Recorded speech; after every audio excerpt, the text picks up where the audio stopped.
Now in my early 50s, I am an ex-Christian, having been a Christian a total of 37 years of my life, beginning at 13.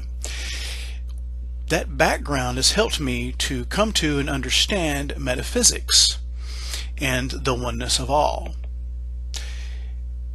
When I first became a Christian, I was 13 years old, and I was a Southern Baptist boy, and I was aware of the teaching of the Trinity by my church, but I still didn't understand who was I supposed to pray to.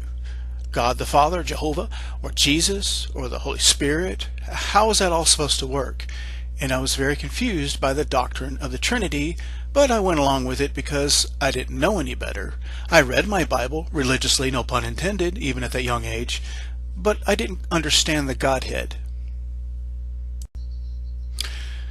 Shortly after I turned 18, I joined a Oneness Apostolic Holiness Church, and their teaching on the Godhead is very much like the teaching of the Universal Pentecostal Church.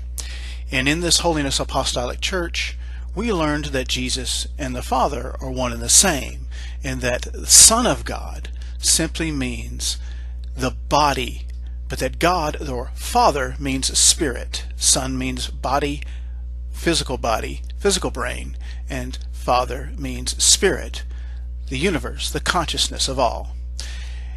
And I began to understand that point, and I was a oneness up until I walked away from Christianity a few years ago. But that understanding of this oneness doctrine, that Jesus and God are all the one and the same, and that the Son of God simply means the physical vessel, and that Father simply means spirit.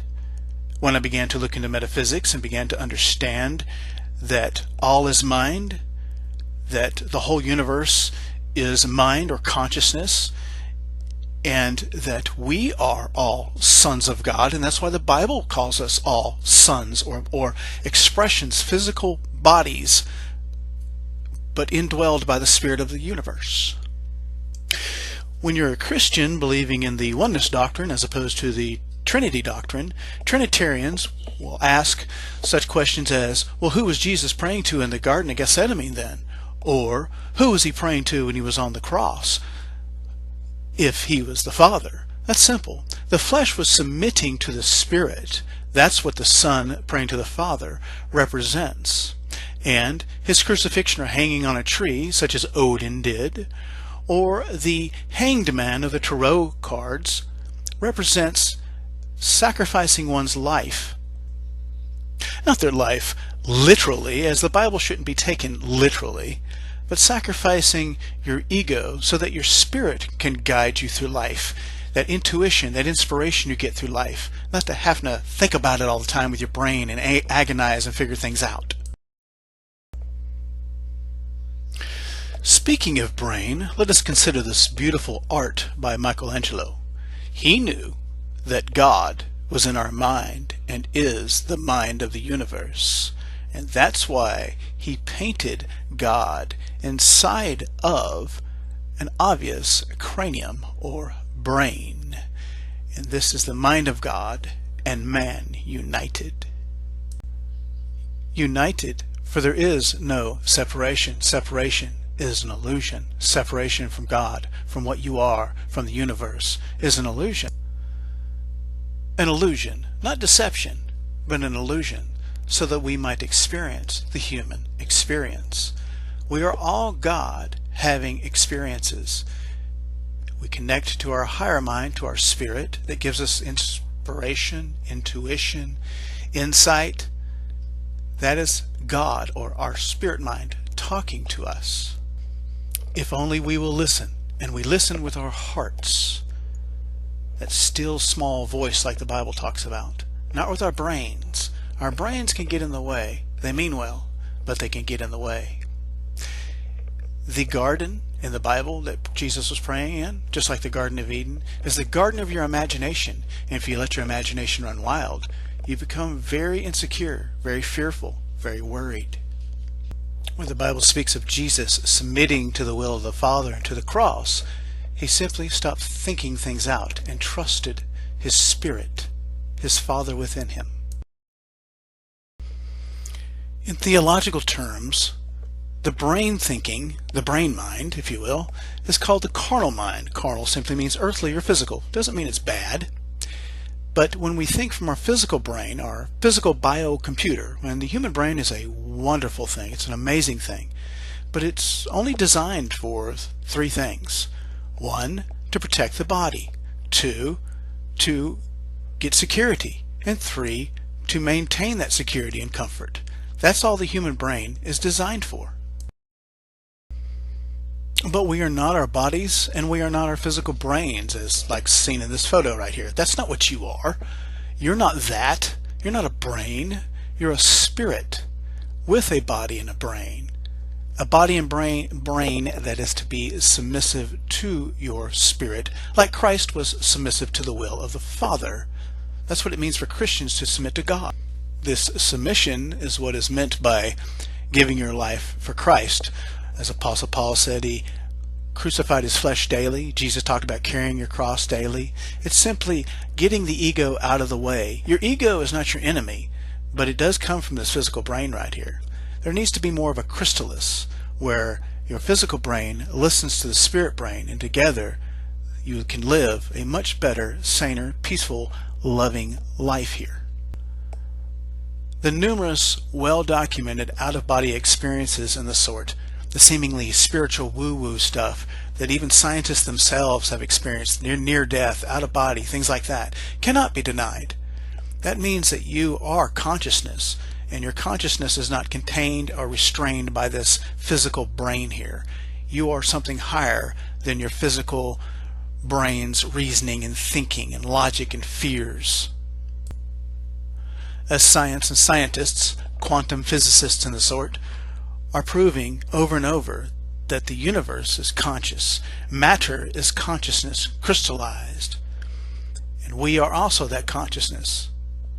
I like this image right here because I like to use it to show people you are not that. You are not that brain, that nervous system there. That's just a physical body that you use. You are much bigger than that. You are absolute spirit and consciousness. Think of your brain as your computer. Your laptop, your PC, your iPad, your telephone, they're all computers. And so is your brain. It's just a computer that you use. It's your tool for this earthly existence, but it is not you. Here, for visual purposes, I have a bowl full of water. This represents the universe, although I'm not suggesting that the bowl is the edge of the universe. I would just consider the universe to be infinite, but that is what it is. It also to me represents the skull and the brain of God, and it's moving, it's alive. The universe is alive with energy, movement. Movement represents life. That's why the ancient symbols of crosses and swastikas and the intricate weave designs of the Celtics and Nordics and the such, representing movement and life. So just imagine this water is always in flux, always moving. Here I have a vessel, a little shot glass I'm using to represent you or me or anyone and their body. And this vessel is inside the mind of God or the universe, and it is filled with the same brain substance, that's what the water symbolizes, as the whole universe. So we are a vessel of the mind of the universe, or the mind of God. And we are one, as Jesus said, he and his Father are one. It says in the Bible that all the fullness of the Godhead dwelt bodily in Jesus. So you take this out, and this can represent Jesus, full of his Father, or the Spirit, the water representing the Holy Spirit, the Spirit of God. Emptied is just a vessel. Now, the vessel is your flesh, your body. You are not your body. You are not the glass, but you have a glass. You have a body. You are the water. You are the mind of God. You are the universe. You are the all, as the 𝚃𝚑𝚎 calls it. And here are many different vessels, or many Jesuses, which represents God in the flesh. And it doesn't matter what color or race, creed, ethnicity, or lifestyle you have. We are all one. We're all the ocean, and we're all drops of the ocean at the same time. And we are all separate vessels, but we are all the same spirit. And it's how we choose to live in this physical life, in these physical vessels, these shot glasses. Now, although I'm taking these out of the water, we're actually never out of the spirit, out of the universe. We are one, and the universe is nothing but consciousness. The universe is the brain of God. Now, I myself, being a Christian for 37 years, for over 30 years of it, I was a oneness Christian. I started out as a Trinitarian and I became a oneness Christian, and the oneness and the Trinitarians argue back and forth, and we say that Jesus is God, and that the Son, the word Son or Son of God, simply means the vessel, the shot glass, if you will, the flesh that can die, could be crucified, things like that. But that Jesus and his Father are both the same. They're both the water. Well, Jesus represents us. You and I are the water. We have separate vessels, separate shot glasses, but we are all one, and eventually we will return back to the one. For most of my 37 years as a Christian, I started out as a Trinitarian. I became a oneness person, believing that Jesus and the Father are the same, and that Son simply represents the body. Consider this light right here. This light represents God, if you will, or the universe, the consciousness that is, the all. And it seemingly separates into little nodes, or little minds, or little consciousnesses, or gods. Multiple ones. Innumerable ones. But all of these little seemingly individual or separate lights, you will notice, are connected. They're all connected. They're all actually just one light.